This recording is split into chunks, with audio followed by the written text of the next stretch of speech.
O cheiro de pinho e terra molhada era a primeira coisa que eu sentia pela manhã, aqui na minha cabana. Era o cheiro da paz, o aroma de 40 anos de trabalho duro finalmente transformados em descanso. Eu segurava minha xícara de chá quente, o vapor dançando no ar frio da Serra da Mantiqueira, quando meu celular vibrou sobre a mesa de madeira. Era uma mensagem da minha filha, Mariana. Meus lábios formaram um sorriso, que morreu antes de nascer. Na tela, em letras frias e digitais, a frase que quebrou meu mundo recém-construído em 1000 pedaços. A mãe do meu namorado, Rafael, vai morar com você. Não tem escolha. A xícara tremeu em minhas mãos, o líquido quente quase queimando minha pele, mas o frio que me invadiu a alma era muito pior. Meu nome é Lúcia, e aquele foi o momento em que a paz pela qual lutei a vida inteira foi declarada como uma guerra que eu não sabia que estava travando. A frase ecoava no silêncio da serra. Não tem escolha. Cada palavra era um prego no caixão da minha autonomia, um lembrete cruel de que, para minha própria filha, eu não era uma mãe a ser respeitada, mas um recurso a ser utilizado. Meus ombros, que minutos antes estavam relaxados pela primeira vez em décadas, enrijeceram como se esperassem um golpe físico. As lágrimas arderam nos meus olhos, mas me recusei a deixá-las cair. Chorei por dentro, um soluço silencioso de traição. Olhei para as árvores, para o céu azul, para o refúgio que meu falecido marido, Roberto, e eu sonhamos juntos, e senti como se uma mão invisível estivesse me sufocando. Aquele santuário, comprado com o suor do meu rosto e o sacrifício de uma vida, havia sido violado por uma simples mensagem de texto. Meu nome é Lúcia, e aquela foi a tarde em que percebi que a maior ameaça à minha paz não vinha de estranhos, mas do meu próprio sangue. Eu sou Lúcia Pereira dos Santos, uma costureira aposentada de 68 anos, e por toda a minha vida fiz escolhas pelos outros. Escolhi trabalhar até a exaustão para dar um futuro à minha filha. Escolhi adiar meus sonhos para realizar os dela. E agora, ela me dizia que eu não tinha mais o direito de escolher nem quem moraria sob o meu teto. A injustiça era tão profunda, tão cortante, que me deixou sem ar. É um tipo de dor que só quem foi traído por quem mais ama pode entender. O que você faria no meu lugar? Como você teria reagido a uma ordem tão brutal, vinda da pessoa para quem você deu a vida? Ouça a minha história até o fim e me diga, o que você teria feito? E me conte também de qual cidade você está me ouvindo, pois preciso saber que não estou sozinha nisso. Se quiser ouvir mais histórias como esta, inscreva-se no canal. A mensagem de Mariana ficou ali, na tela do celular, como uma mancha de óleo na água pura. Eu não respondi. O que eu poderia dizer? Qualquer protesto seria recebido com acusações de egoísmo. Qualquer pergunta seria vista como um obstáculo. Rafael, o namorado dela, havia lentamente envenenado a mente da minha filha contra mim nos últimos anos. Eu via isso em seus olhos, na forma como ela me olhava com uma mistura de pena e impaciência. Eles me viam como um fardo, uma velhinha teimosa que precisava ser gerenciada. A ideia de ter a mãe dele, uma completa estranha chamada Sônia, morando comigo, invadindo meu espaço, usando minhas coisas, era uma violação que eu mal conseguia processar. E a urgência na mensagem sugeria que isso não era um plano para o futuro, era uma realidade iminente que estava prestes a desabar sobre mim. Lembrei-me dos sacrifícios, um a um, como contas de um rosário amargo. Os 150 mil RARs para a Faculdade de Design de Mariana, para que ela começasse a vida sem dívidas. Eu passava noites em claro na máquina de costura, meus dedos doendo para juntar cada centavo daquele valor. Depois, os 70 mil reais para o seu primeiro carro, um presente de formatura que me deixou com a poupança zerada. Eu comia pão com manteiga por meses, mas o sorriso dela ao receber a chave parecia valer a pena na época. Agora, esse sorriso parecia uma máscara. A memória mais dolorosa era a mais recente, os 300 mil reais que dei para eles abrirem uma loja online. O negócio faliu em menos de 2 anos, e eu nunca questionei a má gestão. Eu apenas absorvi o prejuízo, como sempre fazia. Como pude ser tão cega por tanto tempo? As noites na cabana, que deveriam ser de um silêncio reconfortante, tornaram-se opressivas. Cada estalo da madeira, cada uivo do vento lá fora, parecia um prenúncio da invasão que estava por vir. Eu mal dormia, repassando conversas passadas, procurando os sinais que ignorei. Lembrei-me de um jantar, alguns meses antes de vender meu apartamento em São Paulo. Rafael fez uma piada sobre como eu deveria arrumar um hobby para não incomodar a vida deles. Mariana riu. Uma risada curta, mas que selou a traição.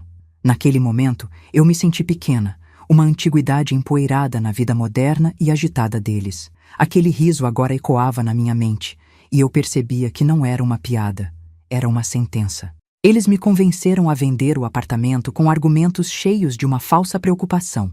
Mãe, é perigoso para a senhora morar sozinha em São Paulo, dizia Mariana, com uma voz suave que hoje me causa arrepios. A manutenção é cara, a senhora não precisa dessa dor de cabeça. Eles me persuadiram a colocar o 1,2 milhões da venda em uma conta conjunta, para facilitar a gestão. Eles disseram. A senhora não entende nada de finanças modernas. Rafael comentou, com um sorriso condescendente. Eu, querendo acreditar na bondade da minha filha, concordei. Entreguei a eles o controle da segurança financeira que levei uma vida para construir. E agora, com meu dinheiro em suas mãos, eles se sentiam no direito de tomar controle até da minha casa. A armadilha havia sido montada lentamente e eu caminhei direto para ela. A paranoia começou a se instalar. Eu me pegava olhando pela janela, esperando ver o carro dele subindo a estrada de terra a qualquer momento. Comecei a duvidar de tudo. Será que eu estava exagerando? Será que eu estava sendo a velha egoísta que eles pintavam? Lembrei-me de uma vez em que mencionei uma promessa que Mariana havia feito e ela respondeu friamente. Eu nunca disse isso. A senhora anda muito esquecida ultimamente. Essas palavras, na época, me preocuparam. Agora eu via a técnica. Era gaslighting, uma forma cruel de fazer alguém duvidar da própria mente. Eles não estavam apenas roubando meu dinheiro. Estavam tentando roubar minha sanidade, minha confiança em mim mesma. E por um tempo, quase conseguiram. O silêncio deles era a pior parte. Depois daquela mensagem inicial, não houve mais nada.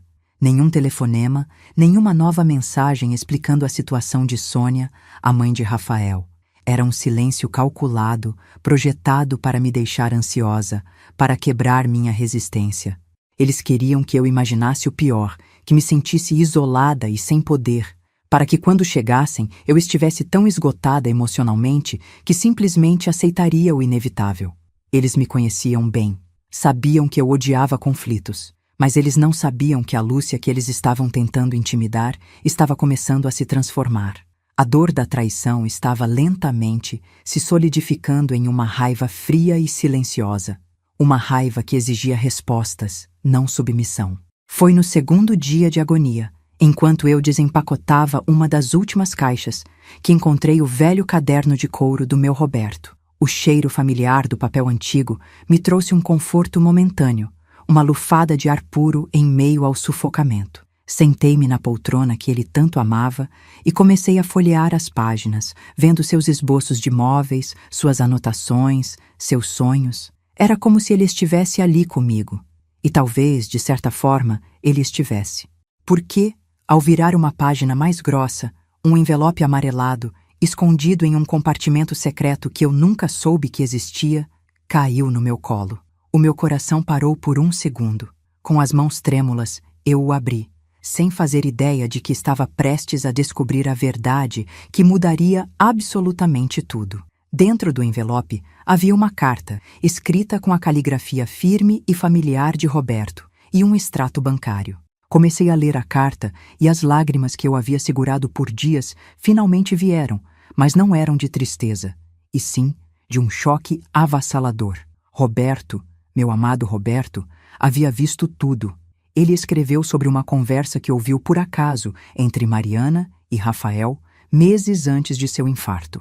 Eles falavam sobre o patrimônio da sua mãe e como poderiam acelerar as coisas. Ele expressou seu medo, sua preocupação com a influência de Rafael sobre nossa filha. Ele sabia. Ele tentou me proteger mesmo depois de partir. Aquele pedaço de papel era a validação que eu precisava. Eu não estava louca. Minha desconfiança não era paranoia, era instinto. A carta terminava com uma instrução clara, uma tábua de salvação lançada do além. Lúcia, meu bem, Ele escreveu: Eu sei que você é forte, mas não precisa lutar sozinha. Se as coisas ficarem difíceis, procure meu velho amigo, Dr. Almeida. Ele é advogado, um homem de confiança. Ele sabe de tudo o que preparei para te proteger. Ele vai te ajudar. O nome dele, Dr. Almeida, era uma âncora em meio à tempestade. De repente, eu não estava mais sozinha na minha cabana isolada. Eu tinha um aliado, um guardião deixado por Roberto. A dor da traição de Mariana era imensa, mas a prova do amor e do cuidado de Roberto era ainda maior. Aquele caderno não era apenas uma lembrança, era um mapa, um manual de sobrevivência. Olhei para o extrato bancário que veio com a carta. Era de uma conta que eu não reconhecia, com um saldo modesto, mas era a primeira peça de um quebra-cabeça que eu ainda não entendia. A carta de Roberto me deu a força que eu precisava para parar de ser uma vítima e começar a lutar. No dia seguinte, dirigi até a cidade mais próxima, meu coração batendo uma mistura de medo e determinação. Encontrei o escritório do Dr. Almeida em um prédio antigo no centro. Era um homem mais velho, com olhos gentis, mais firmes, que me receberam com um reconhecimento triste, como se estivesse esperando por mim há muito tempo. Lúcia, ele disse, apertando minha mão. Roberto me disse que este dia poderia chegar. Sente-se, por favor. Temos muito o que conversar. Naquele escritório empoeirado, com o som de um relógio de pêndulo marcando o tempo, a verdade completa foi revelada. Doutor Almeida me explicou que Roberto, desconfiado das intenções de Rafael, havia tomado providências secretas anos antes de falecer. Ele contratou um seguro de vida substancial e fez uma série de investimentos inteligentes, tudo em meu nome, mas em uma estrutura financeira que Mariana jamais teria como descobrir. Ele criou uma conta de investimento privada e segura, gerenciada pelo Dr. Almeida, para garantir meu futuro, independentemente do que acontecesse. Ele sabia que o dinheiro do apartamento poderia se tornar um alvo. Ele estava me protegendo de uma ameaça que eu nem sabia que existia. Cada palavra do advogado era um bálsamo na minha alma ferida. Roberto queria que você tivesse seu cantinho de paz, Lúcia, disse Dr. Almeida, empurrando uma pasta de documentos pela mesa. E ele queria garantir que ninguém, absolutamente ninguém, pudesse tirá-lo de você. Abri a pasta e olhei para o documento no topo. Era o extrato atualizado da conta de investimento que Roberto havia criado. Meus olhos percorreram os números, mas meu cérebro se recusava a compreendê-los. Eu li de novo, e de novo. Não eram os 1,2 milhão mais da venda do meu apartamento. O valor ali, em meu nome, era de 3 milhões de reais. Fiquei sem palavras, o ar preso nos meus pulmões. As lágrimas voltaram, mas desta vez eram de gratidão, de alívio e de um poder que eu nunca imaginei possuir. Eu não era uma viúva desamparada. Eu era uma mulher financeiramente independente, e o jogo havia acabado de virar. Naquele momento, tudo mudou. A imagem de mim mesma como uma idosa frágil e dependente, à mercê dos caprichos da minha filha, se desfez como fumaça. Eu segurava nas mãos a prova de que eu tinha, sim, uma escolha. E a minha escolha seria lutar. A surpresa que eu prepararia para Mariana e Rafael não seria apenas uma recusa em aceitar a mãe dele em minha casa. Seria uma demonstração de poder absoluto. Eles haviam destruído nosso relacionamento por causa de 1,2 milhão sem saber que estavam desprezando a mulher que, secretamente, tinha quase o triplo disso. A ironia era tão amarga que quase me fez rir. Eles não precisavam me roubar.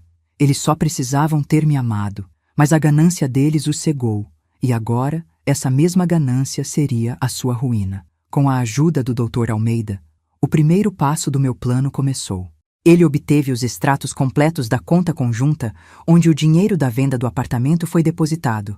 Passei os dias seguintes na minha cabana, não mais como uma prisioneira da ansiedade, mas como uma investigadora, com a mesma paciência e olho para detalhes que eu usava para costurar um vestido de noiva.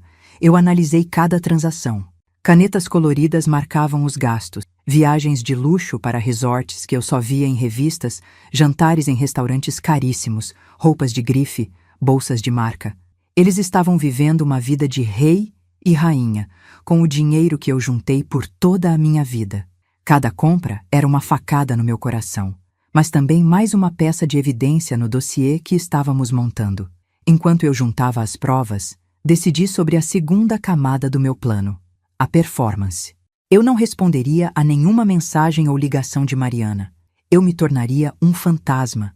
Meu silêncio, que antes era de medo, agora era uma arma estratégica. Eu sabia que eles interpretariam minha falta de resposta como submissão, como o comportamento de uma velha assustada, isolada nas montanhas e sem opções. Eles chegariam à minha cabana esperando encontrar uma mulher derrotada, pronta para aceitar suas ordens. Mal sabiam eles que estavam caminhando direto para uma armadilha, onde a presa, na verdade, era a caçadora. O silêncio se tornou meu palco, e a cortina só se abriria no momento certo. Um dia, enquanto eu estava no meio da minha investigação, o telefone tocou. Era Mariana. Meu coração deu um salto, mas eu o forcei a se acalmar. Deixei tocar até cair na caixa postal. Minutos depois, uma mensagem de áudio chegou. A voz dela era falsamente preocupada, melosa. Mãe, estou preocupada. Você não atende? Olha, a situação da Sônia é desesperadora. Ela foi despejada, não tem para onde ir.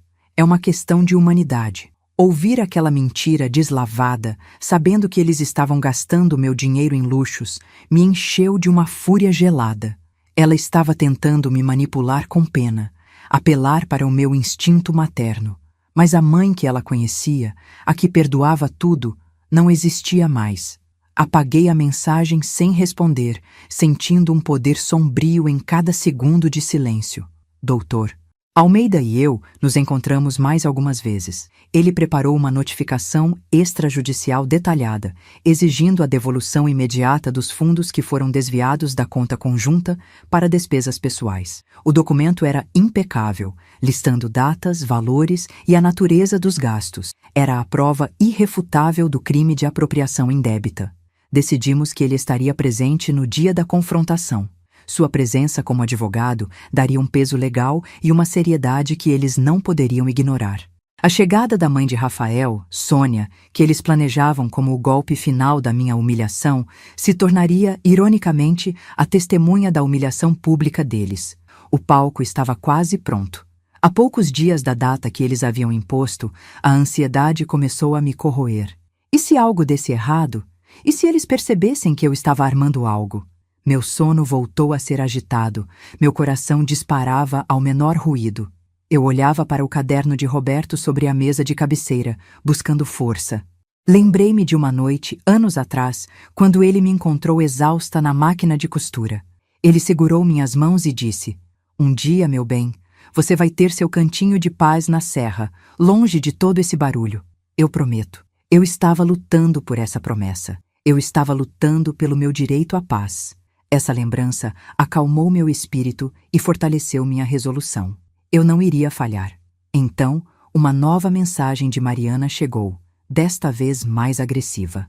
"Por que você não está respondendo? Já faz mais de uma semana. Estamos chegando no sábado de qualquer jeito. Esteja você pronta ou não." A ameaça velada em suas palavras me mostrou o quão desesperados e arrogantes eles estavam.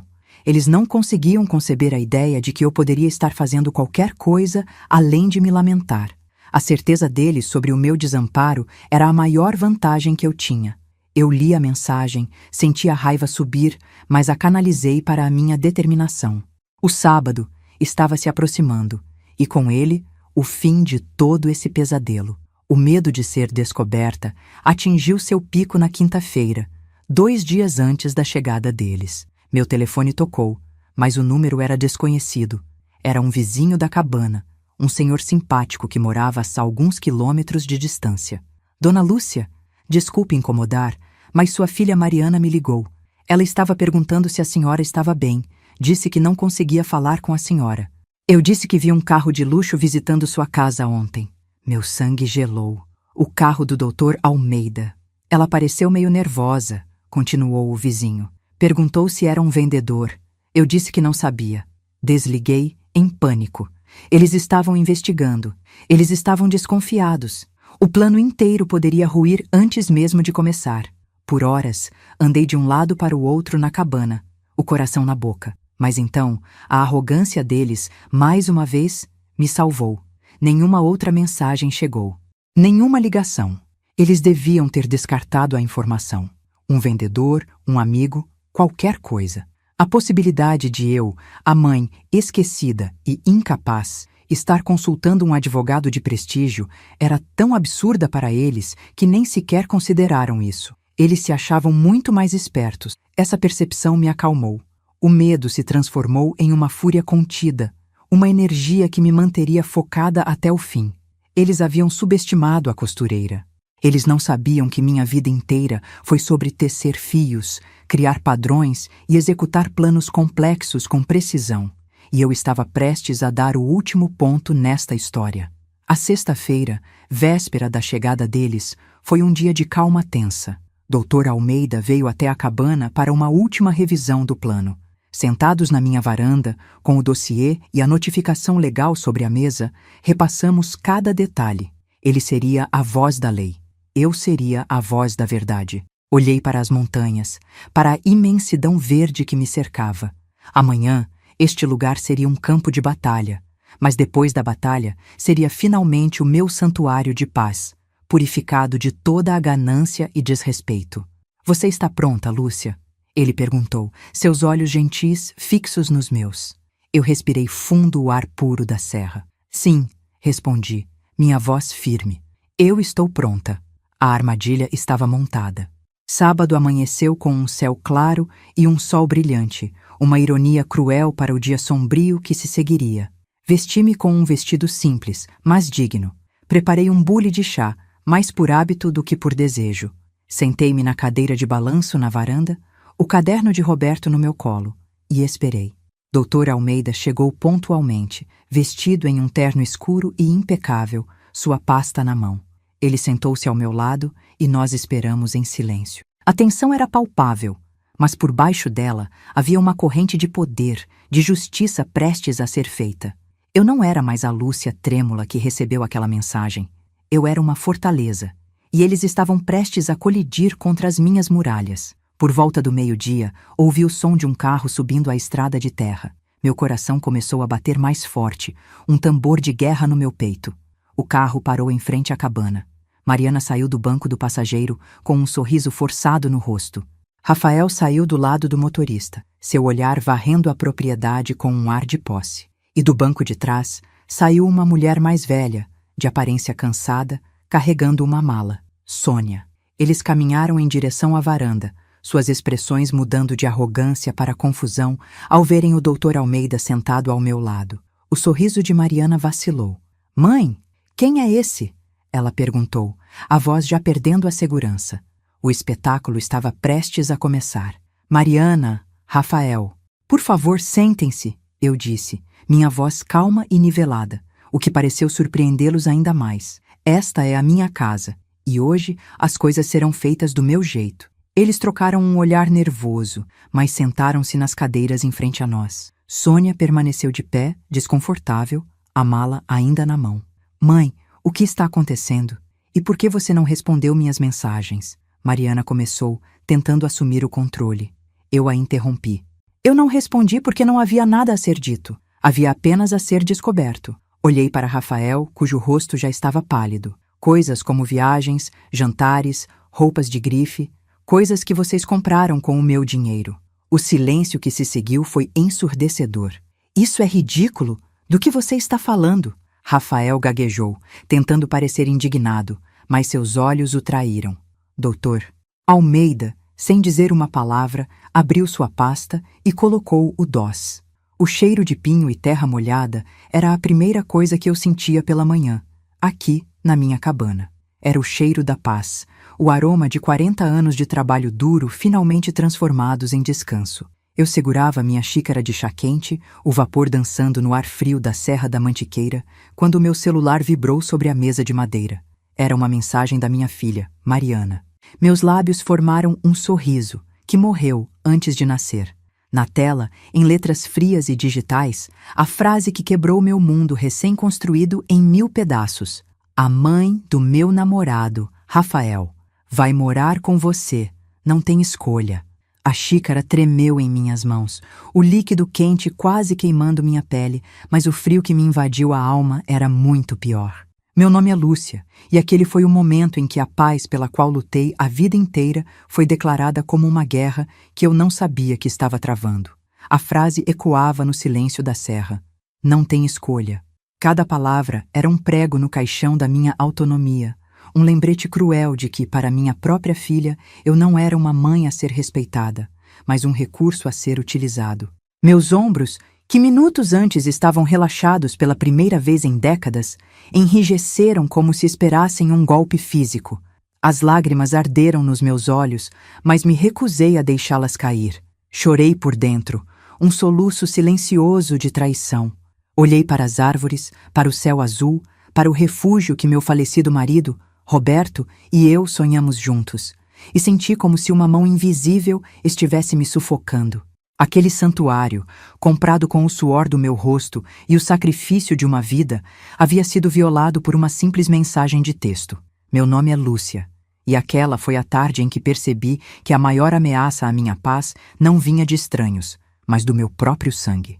Eu sou Lúcia Pereira dos Santos, uma costureira aposentada de 68 anos, e por toda a minha vida fiz escolhas pelos outros. Escolhi trabalhar até a exaustão para dar um futuro à minha filha. Escolhi adiar meus sonhos para realizar os dela. E agora, ela me dizia que eu não tinha mais o direito de escolher nem quem moraria sob o meu teto. A injustiça era tão profunda, tão cortante, que me deixou sem ar. É um tipo de dor que só quem foi traído por quem mais ama pode entender. O que você faria no meu lugar? Como você teria reagido a uma ordem tão brutal, vinda da pessoa para quem você deu a vida?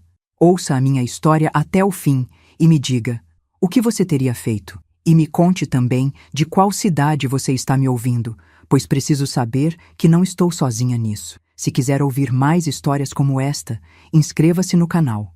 A mensagem de Mariana ficou ali, na tela do celular, como uma mancha de óleo na água pura. Eu não respondi. O que eu poderia dizer? Qualquer protesto seria recebido com acusações de egoísmo. Qualquer pergunta seria vista como um obstáculo.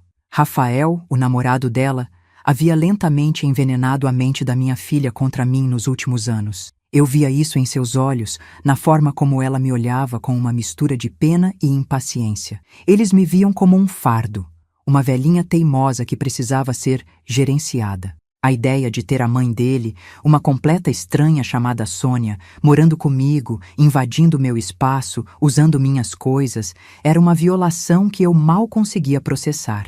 E a urgência na mensagem sugeria que isso não era um plano para o futuro, era uma realidade iminente que estava prestes a desabar sobre mim. Lembrei-me dos sacrifícios, um a um, como contas de um rosário amargo. Os 150 mil reais para a faculdade de design de Mariana, para que ela começasse a vida sem dívidas. Eu passava noites em claro na máquina de costura, meus dedos doendo para juntar cada centavo daquele valor. Depois, os 70 mil reais para o seu primeiro carro, um presente de formatura que me deixou com a poupança zerada. Eu comia pão com manteiga por meses, mas o sorriso dela ao receber a chave parecia valer a pena na época. Agora, esse sorriso parecia uma máscara. A memória mais dolorosa era a mais recente, os 300 mil reais que dei para eles abrirem uma loja online. O negócio faliu em menos de 2 anos, e eu nunca questionei a má gestão. Eu apenas absorvi o prejuízo, como sempre fazia. Como pude ser tão cega por tanto tempo? As noites na cabana, que deveriam ser de um silêncio reconfortante, tornaram-se opressivas. Cada estalo da madeira, cada uivo do vento lá fora, parecia um prenúncio da invasão que estava por vir. Eu mal dormia, repassando conversas passadas, procurando os sinais que ignorei. Lembrei-me de um jantar, alguns meses antes de vender meu apartamento em São Paulo. Rafael fez uma piada sobre como eu deveria arrumar um hobby para não incomodar a vida deles. Mariana riu. Uma risada curta, mas que selou a traição. Naquele momento, eu me senti pequena, uma antiguidade empoeirada na vida moderna e agitada deles. Aquele riso agora ecoava na minha mente, e eu percebia que não era uma piada, era uma sentença. Eles me convenceram a vender o apartamento com argumentos cheios de uma falsa preocupação. Mãe, é perigoso para a senhora morar sozinha em São Paulo, dizia Mariana, com uma voz suave que hoje me causa arrepios. A manutenção é cara, a senhora não precisa dessa dor de cabeça. Eles me persuadiram a colocar o 1,2 milhões da venda em uma conta conjunta, para facilitar a gestão, eles disseram. A senhora não entende nada de finanças modernas, Rafael comentou, com um sorriso condescendente. Eu, querendo acreditar na bondade da minha filha, concordei. Entreguei a eles o controle da segurança financeira que levei uma vida para construir. E agora, com meu dinheiro em suas mãos, eles se sentiam no direito de tomar controle até da minha casa. A armadilha havia sido montada lentamente e eu caminhei direto para ela. A paranoia começou a se instalar.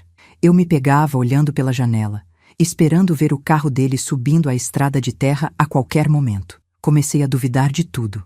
Será que eu estava exagerando? Será que eu estava sendo a velha egoísta que eles pintavam? Lembrei-me de uma vez em que mencionei uma promessa que Mariana havia feito e ela respondeu friamente: "Eu nunca disse isso. A senhora anda muito esquecida ultimamente." Essas palavras, na época, me preocuparam. Agora eu via a técnica. Era gaslighting, uma forma cruel de fazer alguém duvidar da própria mente. Eles não estavam apenas roubando meu dinheiro. Estavam tentando roubar minha sanidade, minha confiança em mim mesma.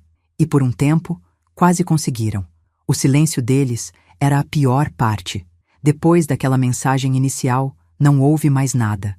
Nenhum telefonema, nenhuma nova mensagem explicando a situação de Sônia, a mãe de Rafael. Era um silêncio calculado, projetado para me deixar ansiosa, para quebrar minha resistência.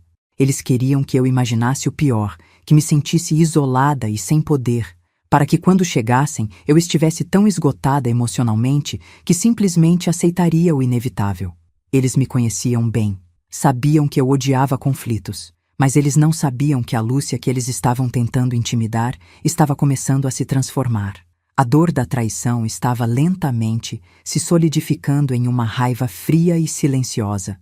Uma raiva que exigia respostas, não submissão. Foi no segundo dia de agonia, enquanto eu desempacotava uma das últimas caixas, que encontrei o velho caderno de couro do meu Roberto. O cheiro familiar do papel antigo me trouxe um conforto momentâneo, uma lufada de ar puro em meio ao sufocamento. Sentei-me na poltrona que ele tanto amava e comecei a folhear as páginas, vendo seus esboços de móveis, suas anotações, seus sonhos. Era como se ele estivesse ali comigo.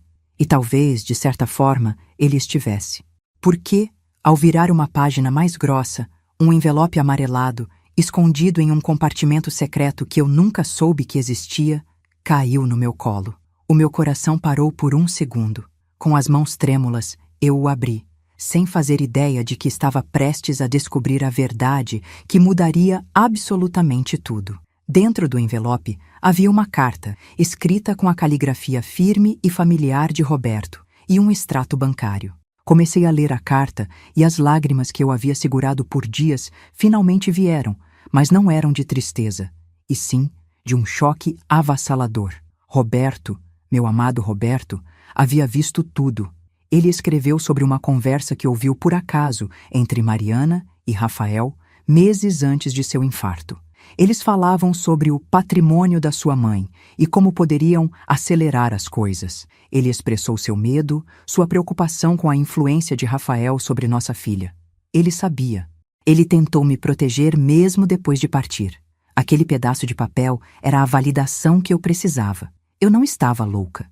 Minha desconfiança não era paranoia, era instinto. A carta terminava com uma instrução clara, uma tábua de salvação lançada do além. "Lúcia, meu bem", ele escreveu, "eu sei que você é forte, mas não precisa lutar sozinha. Se as coisas ficarem difíceis, procure meu velho amigo, Dr. Almeida. Ele é advogado, um homem de confiança. Ele sabe de tudo o que preparei para te proteger. Ele vai te ajudar." O nome dele, Dr. Almeida, era uma âncora em meio à tempestade. De repente, eu não estava mais sozinha na minha cabana isolada. Eu tinha um aliado, um guardião deixado por Roberto. A dor da traição de Mariana era imensa, mas a prova do amor e do cuidado de Roberto era ainda maior. Aquele caderno não era apenas uma lembrança, era um mapa, um manual de sobrevivência. Olhei para o extrato bancário que veio com a carta. Era de uma conta que eu não reconhecia, com um saldo modesto, mas era a primeira peça de um quebra-cabeça que eu ainda não entendia. A carta de Roberto me deu a força que eu precisava para parar de ser uma vítima e começar a lutar. No dia seguinte, dirigi até a cidade mais próxima. meu coração batendo uma mistura de medo e determinação. Encontrei o escritório do Dr. Almeida em um prédio antigo no centro. Era um homem mais velho, com olhos gentis, mais firmes, que me receberam com um reconhecimento triste, como se estivesse esperando por mim há muito tempo. Lúcia, ele disse, apertando minha mão. Roberto me disse que este dia poderia chegar. Sente-se, por favor. Temos muito o que conversar. Naquele escritório empoeirado, com o som de um relógio de pêndulo marcando o tempo, a verdade completa foi revelada. Doutor, Almeida me explicou que Roberto, desconfiado das intenções de Rafael, havia tomado providências secretas anos antes de falecer. Ele contratou um seguro de vida substancial e fez uma série de investimentos inteligentes, tudo em meu nome, mas em uma estrutura financeira que Mariana jamais teria como descobrir. Ele criou uma conta de investimento privada e segura, gerenciada pelo Dr. Almeida, para garantir meu futuro, independentemente do que acontecesse. Ele sabia que o dinheiro do apartamento poderia se tornar um alvo. Ele estava me protegendo de uma ameaça que eu nem sabia que existia. Cada palavra do advogado era um bálsamo na minha alma ferida. Roberto queria que você tivesse seu cantinho de paz, Lúcia, disse Dr. Almeida, empurrando uma pasta de documentos pela mesa. E ele queria garantir que ninguém, absolutamente ninguém, pudesse tirá-lo de você. Abri a pasta e olhei para o documento no topo. Era o extrato atualizado da conta de investimento que Roberto havia criado. Meus olhos percorreram os números, mas meu cérebro se recusava a compreendê-los. Eu li de novo, e de novo. Não eram os 1,2 milhão da venda do meu apartamento. O valor ali, em meu nome, era de 3 milhões de. Fiquei sem palavras, o ar preso nos meus pulmões. As lágrimas voltaram, mas desta vez eram de gratidão, de alívio e de um poder que eu nunca imaginei possuir. Eu não era uma viúva desamparada. Eu era uma mulher financeiramente independente, e o jogo havia acabado de virar. Naquele momento, tudo mudou. A imagem de mim mesma como uma idosa frágil e dependente, à mercê dos caprichos da minha filha, se desfez como fumaça. Eu segurava nas mãos a prova de que eu tinha, sim, uma escolha. E a minha escolha seria lutar. A surpresa que eu prepararia para Mariana e Rafael não seria apenas uma recusa em aceitar a mãe dele em minha casa. Seria uma demonstração de poder absoluto. Eles haviam destruído nosso relacionamento por causa de 1,2 milhão sem saber que estavam desprezando a mulher que, secretamente, tinha quase o triplo disso. A ironia era tão amarga que quase me fez rir. Eles não precisavam me roubar. Eles só precisavam ter me amado. Mas a ganância deles os cegou, e agora essa mesma ganância seria a sua ruína. Com a ajuda do Dr. Almeida, o primeiro passo do meu plano começou. Ele obteve os extratos completos da conta conjunta, onde o dinheiro da venda do apartamento foi depositado. Passei os dias seguintes na minha cabana, não mais como uma prisioneira da ansiedade, mas como uma investigadora, com a mesma paciência e olho para detalhes que eu usava para costurar um vestido de noiva. Eu analisei cada transação. Canetas coloridas marcavam os gastos, viagens de luxo para resorts que eu só via em revistas, jantares em restaurantes caríssimos, roupas de grife, bolsas de marca. Eles estavam vivendo uma vida de rei e rainha, com o dinheiro que eu juntei por toda a minha vida. Cada compra era uma facada no meu coração, mas também mais uma peça de evidência no dossiê que estávamos montando. Enquanto eu juntava as provas, decidi sobre a segunda camada do meu plano, a performance. Eu não responderia a nenhuma mensagem ou ligação de Mariana. Eu me tornaria um fantasma. Meu silêncio, que antes era de medo, agora era uma arma estratégica. Eu sabia que eles interpretariam minha falta de resposta como submissão, como o comportamento de uma velha assustada, isolada nas montanhas e sem opções. Eles chegariam à minha cabana esperando encontrar uma mulher derrotada, pronta para aceitar suas ordens. Mal sabiam eles que estavam caminhando direto para uma armadilha, onde a presa, na verdade, era a caçadora. O silêncio se tornou meu palco, e a cortina só se abriria no momento certo. Um dia, enquanto eu estava no meio da minha investigação, o telefone tocou. Era Mariana. Meu coração deu um salto, mas eu o forcei a se acalmar. Deixei tocar até cair na caixa postal. Minutos depois, uma mensagem de áudio chegou. A voz dela era falsamente preocupada, melosa. Mãe, estou preocupada. Você não atende? Olha, a situação da Sônia é desesperadora. Ela foi despejada, não tem para onde ir. É uma questão de humanidade. Ouvir aquela mentira deslavada, sabendo que eles estavam gastando meu dinheiro em luxos, me encheu de uma fúria gelada. Ela estava tentando me manipular com pena, apelar para o meu instinto materno. Mas a mãe que ela conhecia, a que perdoava tudo, não existia mais. Apaguei a mensagem sem responder, sentindo um poder sombrio em cada segundo de silêncio. Doutor. Almeida e eu nos encontramos mais algumas vezes. Ele preparou uma notificação extrajudicial detalhada, exigindo a devolução imediata dos fundos que foram desviados da conta conjunta para despesas pessoais. O documento era impecável, listando datas, valores e a natureza dos gastos. Era a prova irrefutável do crime de apropriação indébita. Decidimos que ele estaria presente no dia da confrontação. Sua presença como advogado daria um peso legal e uma seriedade que eles não poderiam ignorar. A chegada da mãe de Rafael, Sônia, que eles planejavam como o golpe final da minha humilhação, se tornaria, ironicamente, a testemunha da humilhação pública deles. O palco estava quase pronto. Há poucos dias da data que eles haviam imposto, a ansiedade começou a me corroer. E se algo desse errado? E se eles percebessem que eu estava armando algo? Meu sono voltou a ser agitado, meu coração disparava ao menor ruído. Eu olhava para o caderno de Roberto sobre a mesa de cabeceira, buscando força. Lembrei-me de uma noite, anos atrás, quando ele me encontrou exausta na máquina de costura. Ele segurou minhas mãos e disse: "Um dia, meu bem, você vai ter seu cantinho de paz na serra, longe de todo esse barulho. Eu prometo." Eu estava lutando por essa promessa. Eu estava lutando pelo meu direito à paz. Essa lembrança acalmou meu espírito e fortaleceu minha resolução. Eu não iria falhar. Então, uma nova mensagem de Mariana chegou, desta vez mais agressiva. "Por que você não está respondendo? Já faz mais de uma semana. Estamos chegando no sábado de qualquer jeito. Esteja você pronta ou não." A ameaça velada em suas palavras me mostrou o quão desesperados e arrogantes eles estavam. Eles não conseguiam conceber a ideia de que eu poderia estar fazendo qualquer coisa além de me lamentar. A certeza deles sobre o meu desamparo era a maior vantagem que eu tinha. Eu li a mensagem, senti a raiva subir, mas a canalizei para a minha determinação. O sábado estava se aproximando, e com ele, o fim de todo esse pesadelo.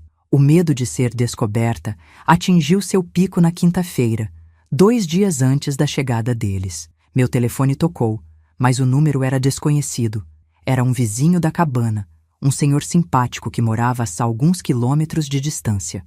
"Dona Lúcia, desculpe incomodar, mas sua filha Mariana me ligou.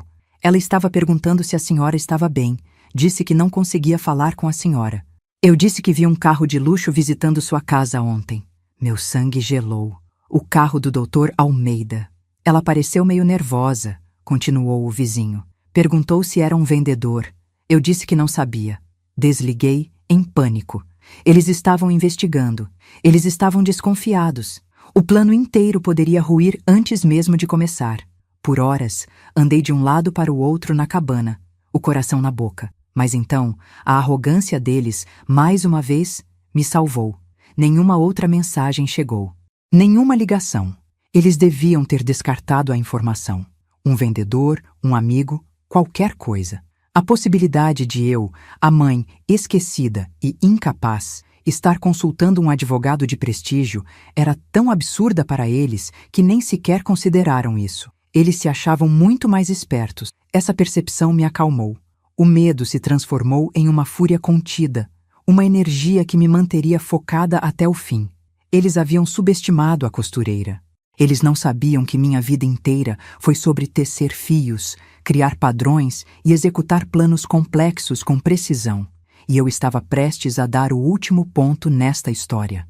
A sexta-feira, véspera da chegada deles, foi um dia de calma tensa. Dr. Almeida veio até a cabana para uma última revisão do plano. Sentados na minha varanda, com o dossiê e a notificação legal sobre a mesa, repassamos cada detalhe. Ele seria a voz da lei. Eu seria a voz da verdade. Olhei para as montanhas, para a imensidão verde que me cercava. Amanhã, este lugar seria um campo de batalha. mas depois da batalha seria finalmente o meu santuário de paz, purificado de toda a ganância e desrespeito. Você está pronta, Lúcia? Ele perguntou, seus olhos gentis fixos nos meus. Eu respirei fundo o ar puro da serra. Sim, respondi, minha voz firme. Eu estou pronta. A armadilha estava montada. Sábado amanheceu com um céu claro e um sol brilhante, uma ironia cruel para o dia sombrio que se seguiria. Vesti-me com um vestido simples, mas digno. Preparei um bule de chá, mais por hábito do que por desejo. Sentei-me na cadeira de balanço na varanda, o caderno de Roberto no meu colo, e esperei. Dr. Almeida chegou pontualmente, vestido em um terno escuro e impecável, sua pasta na mão. Ele sentou-se ao meu lado e nós esperamos em silêncio. A tensão era palpável, mas por baixo dela havia uma corrente de poder, de justiça prestes a ser feita. Eu não era mais a Lúcia trêmula que recebeu aquela mensagem. Eu era uma fortaleza, e eles estavam prestes a colidir contra as minhas muralhas. Por volta do meio-dia, ouvi o som de um carro subindo a estrada de terra. Meu coração começou a bater mais forte, um tambor de guerra no meu peito. O carro parou em frente à cabana. Mariana saiu do banco do passageiro com um sorriso forçado no rosto.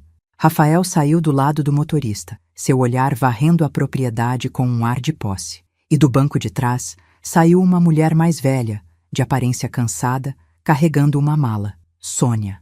Eles caminharam em direção à varanda, suas expressões mudando de arrogância para confusão ao verem o Dr. Almeida sentado ao meu lado. O sorriso de Mariana vacilou. Mãe, quem é esse? Ela perguntou, a voz já perdendo a segurança. O espetáculo estava prestes a começar. Mariana, Rafael. Por favor, sentem-se, eu disse, minha voz calma e nivelada, o que pareceu surpreendê-los ainda mais. Esta é a minha casa, e hoje as coisas serão feitas do meu jeito. Eles trocaram um olhar nervoso, mas sentaram-se nas cadeiras em frente a nós. Sônia permaneceu de pé, desconfortável, a mala ainda na mão. Mãe, o que está acontecendo? E por que você não respondeu minhas mensagens? Mariana começou, tentando assumir o controle. Eu a interrompi. Eu não respondi porque não havia nada a ser dito. Havia apenas a ser descoberto. Olhei para Rafael, cujo rosto já estava pálido. Coisas como viagens, jantares, roupas de grife, coisas que vocês compraram com o meu dinheiro. O silêncio que se seguiu foi ensurdecedor. Isso é ridículo! Do que você está falando? Rafael gaguejou, tentando parecer indignado, mas seus olhos o traíram. Doutor. Almeida, sem dizer uma palavra, abriu sua pasta e colocou o dossiê com os extratos bancários marcados sobre a mesa. Cada gasto, cada desvio estava ali, em preto no branco. Mariana olhou para os papéis e seu rosto perdeu toda a cor. Como você conseguiu isso? Ela sussurrou, a voz trêmula. Isso não importa, eu respondi, fria como o aço. O que importa é que a farsa acabou. Vocês não vieram aqui por humanidade. Vieram para se livrar de um problema e continuar a me usar como um caixa eletrônico. A máscara de preocupação deles havia finalmente caído. Mas isso não é tudo, continuei, minha voz ganhando força. Vocês acharam que eu era uma velha tola e sozinha, fácil de manipular. Vocês me disseram que eu não tinha escolha. Fiz uma pausa, deixando a frase pairar no ar, carregada de significado. Acontece que eu sempre tive uma escolha, e Roberto garantiu que eu a tivesse. Olhei para o doutor Almeida, que assentiu. O doutor Almeida não está aqui apenas como testemunha. Ele está aqui para me representar legalmente. E para informar a vocês que, além da apropriação indébita do dinheiro do meu apartamento, vocês tentaram enganar a mulher errada. O queixo de Mariana caiu, e Rafael parecia prestes a desmaiar. A surpresa deles era apenas o começo. Vocês destruíram nossa família, a confiança, o amor de uma mãe por 1,2 milhão, eu disse, o peso de cada palavra caindo sobre eles. Mas a ironia, a piada cruel que o destino pregou em vocês, é que vocês estavam cavando um poço seco. Dr. Almeida, então, me entregou outro documento. Eu o segurei, o papel firme em minhas mãos trêmulas de emoção.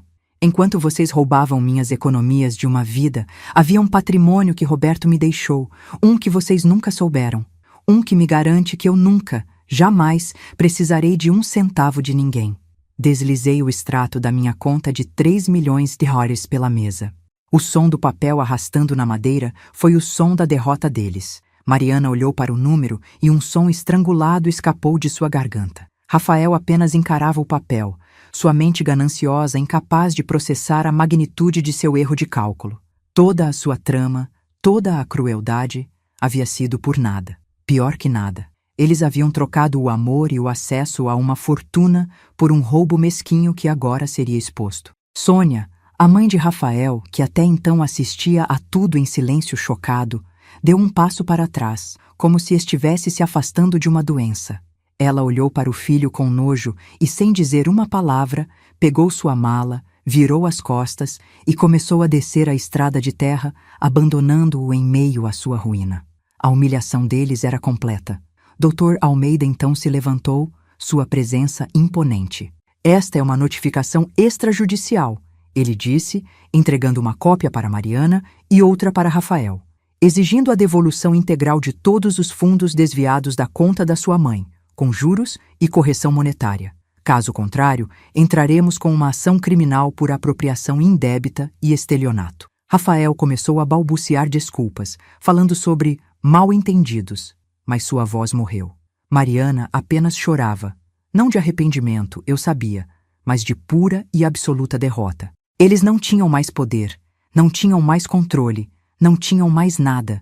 Haviam perdido tudo. Eu os observei por um último momento, dois estranhos sentados na varanda da minha casa, a filha que eu amei e o homem que a corrompeu. Não havia mais dor no meu peito, apenas um vazio frio. A conversa acabou, eu disse, minha voz final, inabalável. Peguem suas coisas e saiam da minha propriedade, e nunca mais voltem. Eles se levantaram, cambaleando como se tivessem sido fisicamente golpeados. Sem olhar para mim, entraram no carro e partiram, levantando uma nuvem de poeira que logo se assentou, deixando para trás apenas o silêncio que eu tanto almejei. A guerra havia acabado. Dr. Almeida apertou minha mão. Você foi muito corajosa, Lúcia. Eu assenti, incapaz de falar. Ele se despediu e foi embora, deixando-me sozinha na minha varanda. O sol começava a se pôr, pintando o céu da serra com cores de laranja e roxo. Peguei o caderno de couro de Roberto, que estava no meu colo o tempo todo. Abri em uma página aleatória e li uma de suas anotações. A paz não é a ausência de problemas, é a capacidade de lidar com eles. Eu havia lidado com os meus. Aquele lugar, meu refúgio, estava finalmente seguro. A promessa de Roberto havia sido cumprida. Meses se passaram. A notificação do Dr. Almeida os forçou a vender o carro de luxo e outros bens para começar a me pagar. O processo legal os deixou socialmente isolados e financeiramente arruinados. Soube que terminaram o relacionamento sob o peso da ganância e da derrota. Sônia nunca mais foi vista. Eu nunca mais recebi uma mensagem ou ligação, e a ordem de restrição que pedi garantia que isso permaneceria assim. Mudei meu número. Me cerquei de velhos amigos e vizinhos que me respeitavam. A paz na minha cabana não era mais uma novidade frágil, mas uma presença constante e reconfortante. Hoje, sentada na mesma varanda, com a mesma xícara de chá nas mãos, o cheiro de pinho e terra molhada me parece mais doce. A dor da traição deixou uma cicatriz, um lembrete de que algumas perdas são para sempre. Mas não sinto mais raiva, apenas uma aceitação melancólica. O caderno de Roberto está sempre na mesa ao meu lado, um símbolo de amor e proteção. Aprendi da maneira mais dura que a verdadeira riqueza não está no dinheiro, mas na dignidade e na paz de espírito. E que, às vezes, para encontrar a paz, você precisa lutar por ela, provando a todos, e principalmente a si mesma, que você sempre tem uma escolha.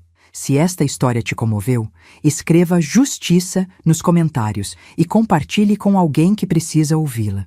Inscreva-se para mais histórias de dignidade recuperada. Com a ajuda do Dr. Almeida, os dias que se seguiram foram de uma calma tensa e focada.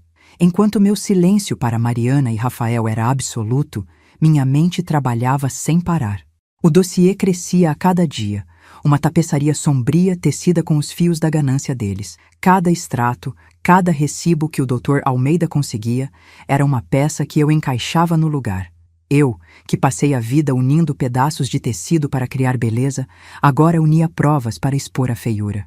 A ansiedade ainda me visitava nas madrugadas, um frio na espinha que me fazia duvidar, mas eu a afastava, segurando o caderno de Roberto. Aquele objeto era mais que uma lembrança, era uma armadura.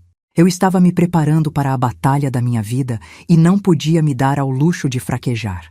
A performance de ser a mãe frágil e assustada era a parte mais difícil.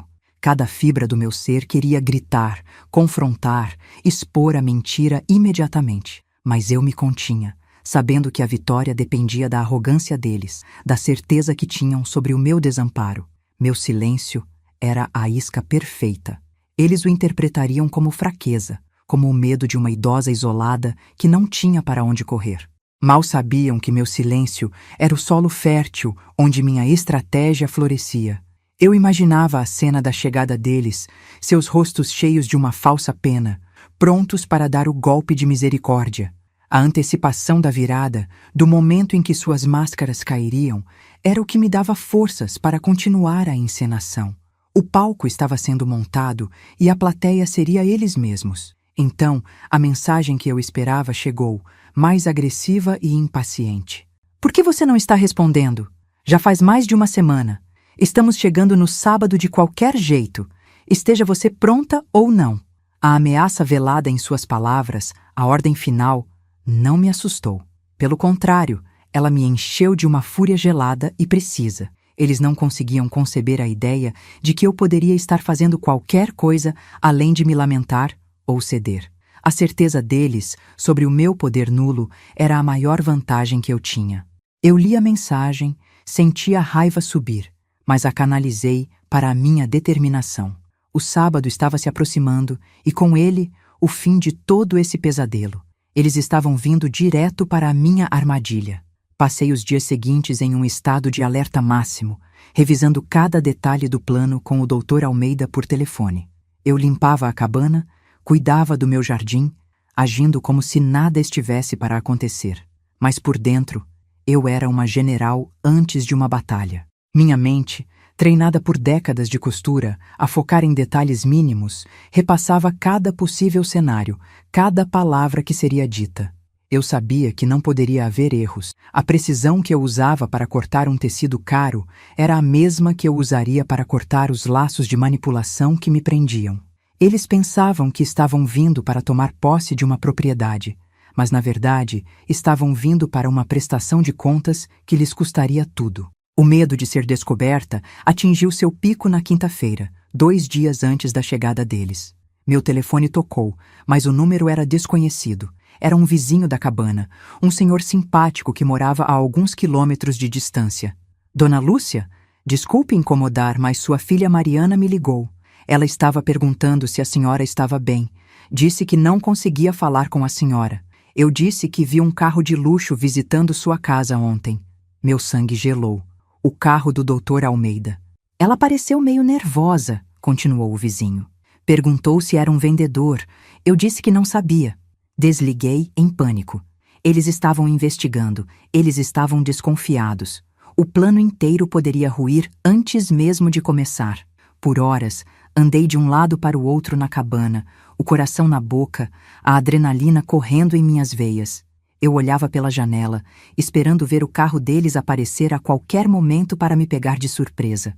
Mas então, a arrogância deles, mais uma vez, me salvou. Nenhuma outra mensagem chegou. Nenhuma ligação. Eles deviam ter descartado a informação. Um vendedor, um amigo, qualquer coisa. A possibilidade de eu, a mãe, esquecida e incapaz, estar consultando um advogado de prestígio era tão absurda para eles que nem sequer consideraram isso. Eles se achavam muito mais espertos. Essa percepção me acalmou. O medo se transformou em uma fúria contida, uma energia que me manteria focada até o fim. Eles haviam subestimado a costureira. Eles não sabiam que minha vida inteira foi sobre tecer fios, criar padrões e executar planos complexos com precisão.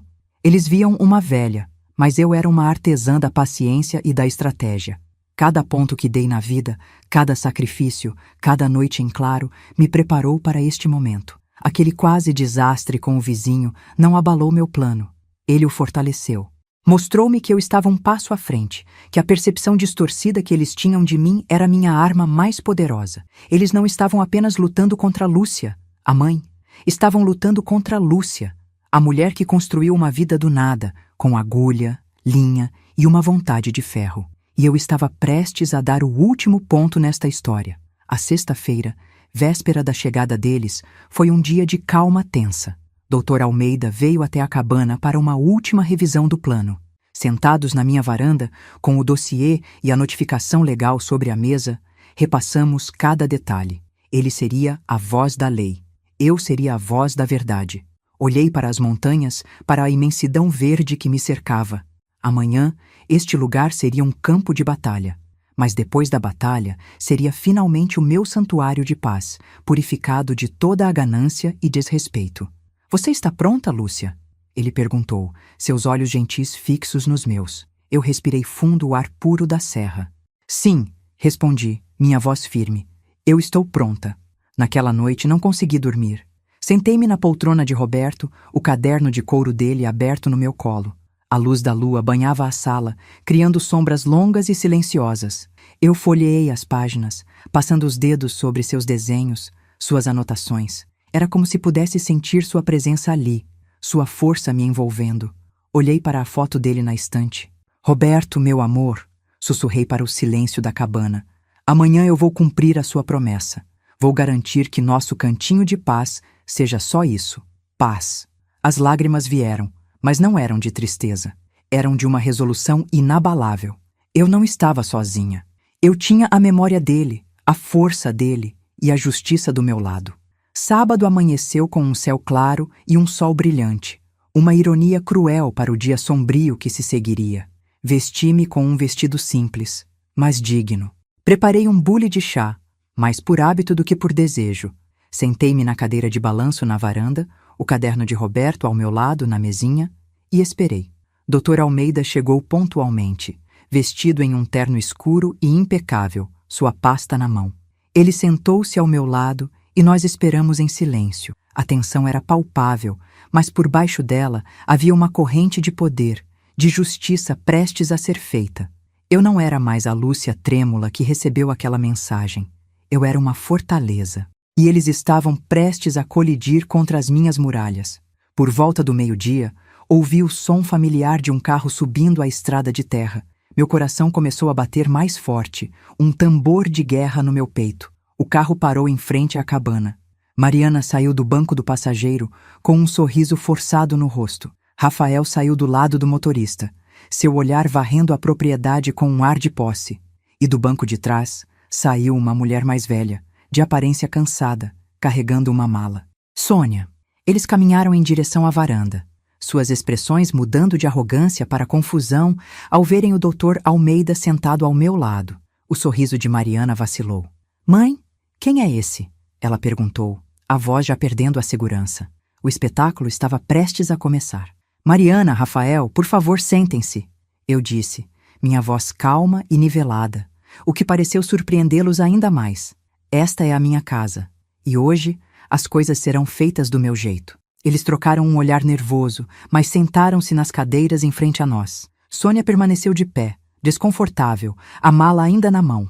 Mãe, o que está acontecendo? E por que você não respondeu minhas mensagens? Mariana começou, tentando assumir o controle. Eu a interrompi.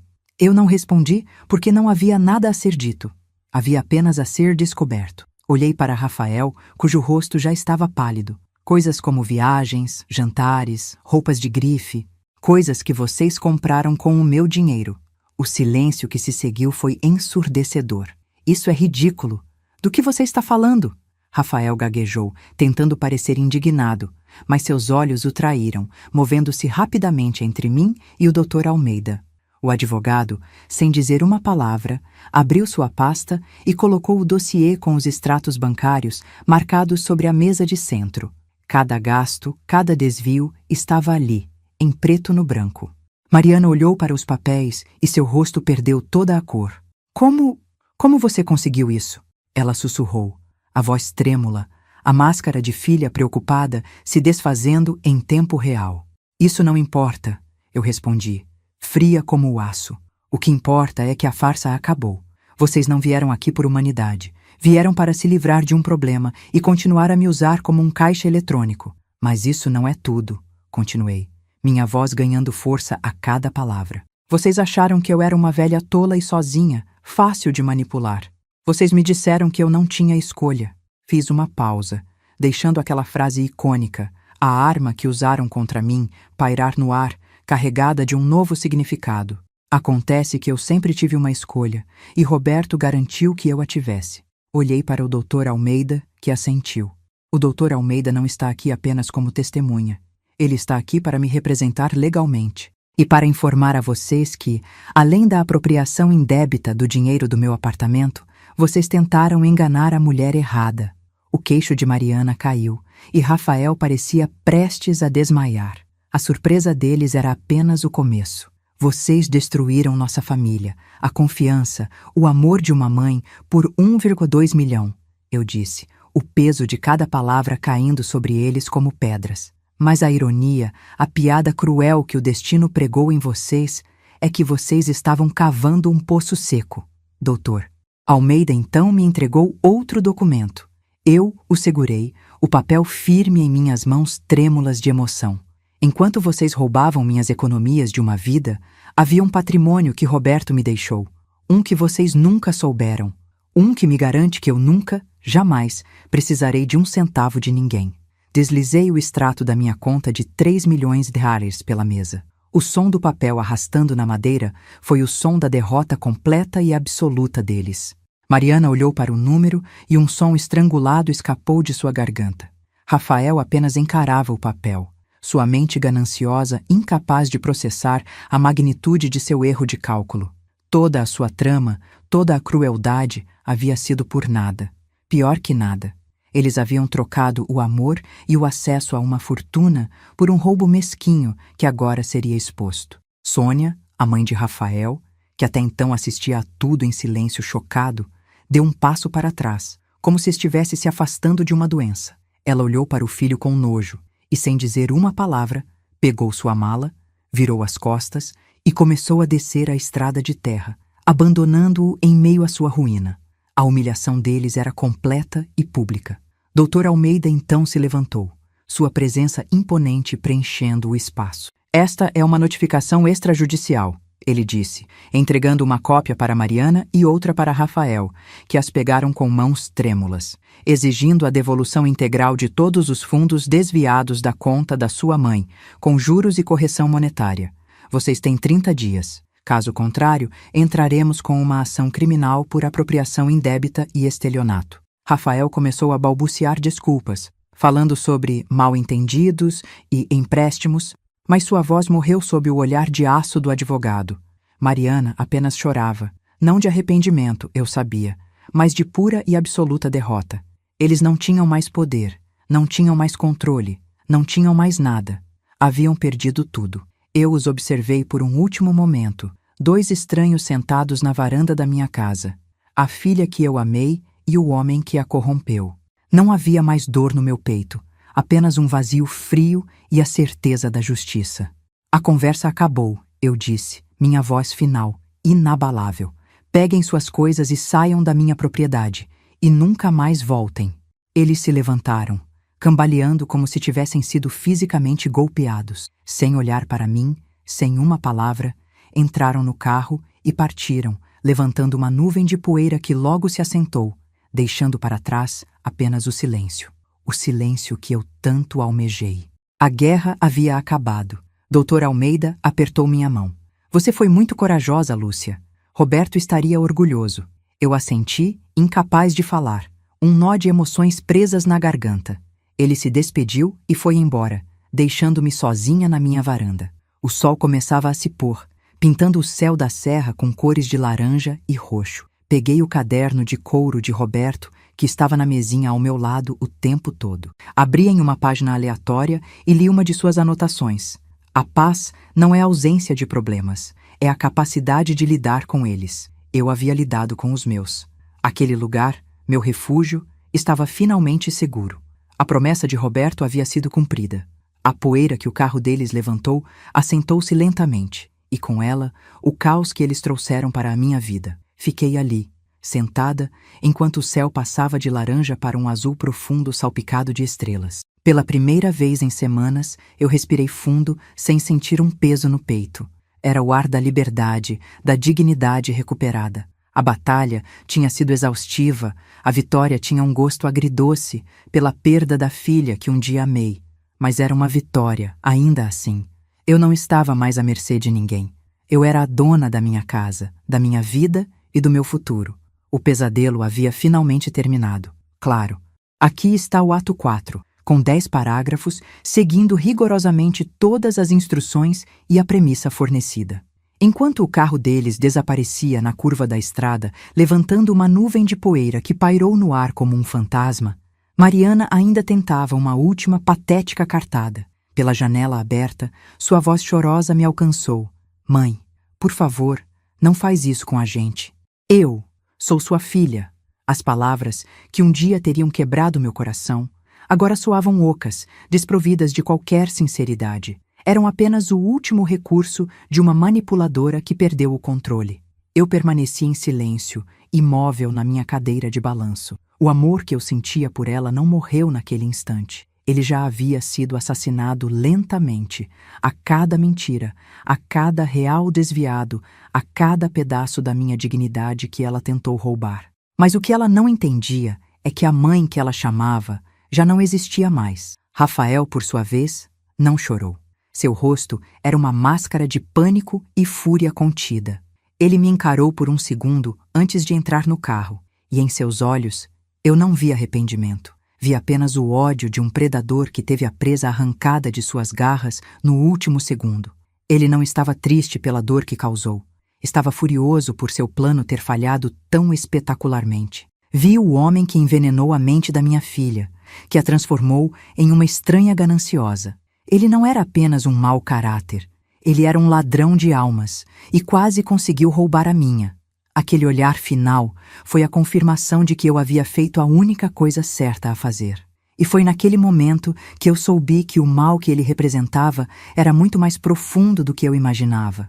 A poeira finalmente assentou, e o silêncio que desceu sobre a serra era diferente. Não era o silêncio opressor da ansiedade e da espera, mas um silêncio vasto, limpo, quase sagrado.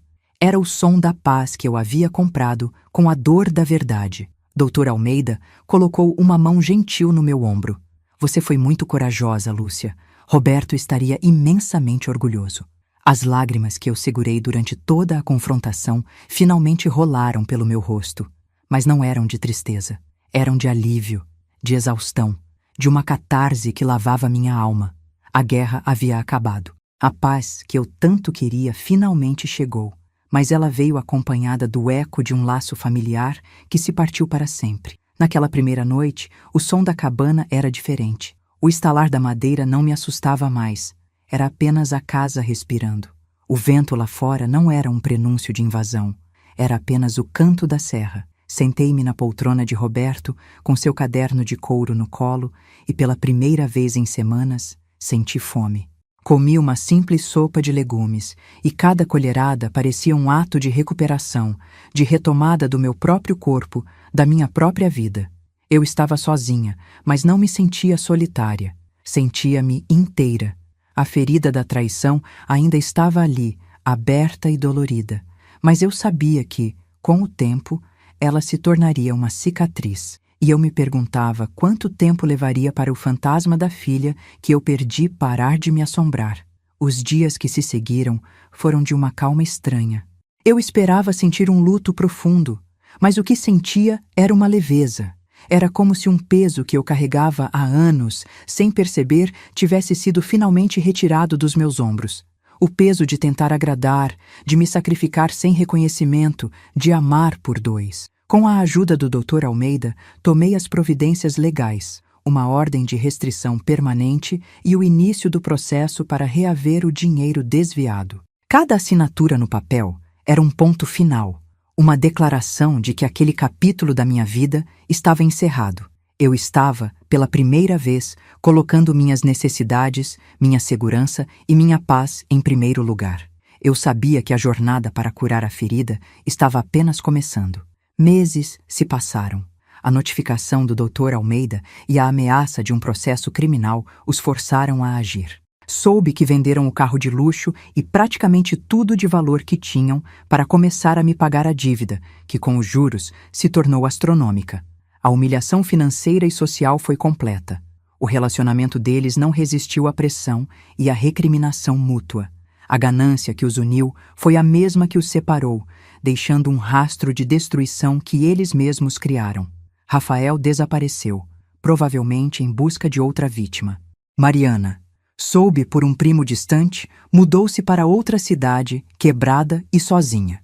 Eu não senti alegria com sua desgraça, apenas a confirmação fria de que a justiça, às vezes, é apenas a consequência natural de nossas próprias escolhas. Minha vida, por outro lado, floresceu na simplicidade. Mudei meu número de telefone, fortaleci os laços com velhos amigos que Mariana havia me afastado e fiz novas amizades com os vizinhos da serra. Minha cabana se tornou um ponto de encontro para chás da tarde e conversas tranquilas. A fortuna que Roberto me deixou não mudou meu estilo de vida, mas me deu algo muito mais valioso que o dinheiro, a segurança de que eu nunca mais estaria vulnerável. Eu usava os rendimentos para ajudar uma instituição de caridade local e para garantir que meu cantinho de paz estivesse sempre bem cuidado. Eu aprendi que a verdadeira segurança não vem de trancas nas portas, mas de limites claros que você impõe na sua vida. Às vezes, quando olho para as montanhas ao entardecer, a imagem de Mariana criança, com seu sorriso inocente, me vem à mente. Uma pontada de tristeza me atinge, não pela mulher que ela se tornou, mas pela filha que eu perdi em algum ponto do caminho. Aceitei que o luto por um filho vivo, que escolheu te apagar da vida dele por ganância, é um tipo de dor que nunca desaparece por completo. Mas essa dor não me define mais. Ela é apenas uma parte da minha história, uma cicatriz que me lembra da minha própria força e resiliência. E percebi que, às vezes, a paz exige o sacrifício daquilo que um dia mais amamos, mas que se tornou um veneno. Hoje, sentada na mesma varanda com a mesma xícara de chá nas mãos, o cheiro de pinho e terra molhada me parece mais doce. O caderno de couro de Roberto está sempre na mesa ao meu lado. Abro-o e passo os dedos em um de seus esboços de uma cadeira de balanço, exatamente como a que estou sentada. Cumpri minha promessa, meu amor, sussurro para o vento. Eu encontrei nosso cantinho de paz e lutei por ele. Não há perdão no meu coração para o que fizeram, pois algumas traições são imperdoáveis. O que há é aceitação. Aquele caderno de couro me ensinou a lição final. O amor verdadeiro protege. Ele não aprisiona nem exige.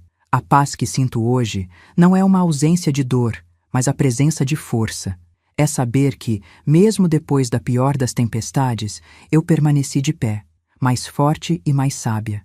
Minha história é um lembrete de que ninguém, nem mesmo nosso próprio sangue, tem o direito de nos dizer que não temos escolha. A escolha é sempre nossa. A escolha de lutar, de nos proteger e de reivindicar nossa dignidade. É uma lição que paguei caro para aprender, mas que agora é o alicerce da minha nova vida. Se esta história te comoveu, escreva justiça nos comentários e compartilhe com alguém que precisa ouvi-la. Inscreva-se para mais histórias de dignidade recuperada.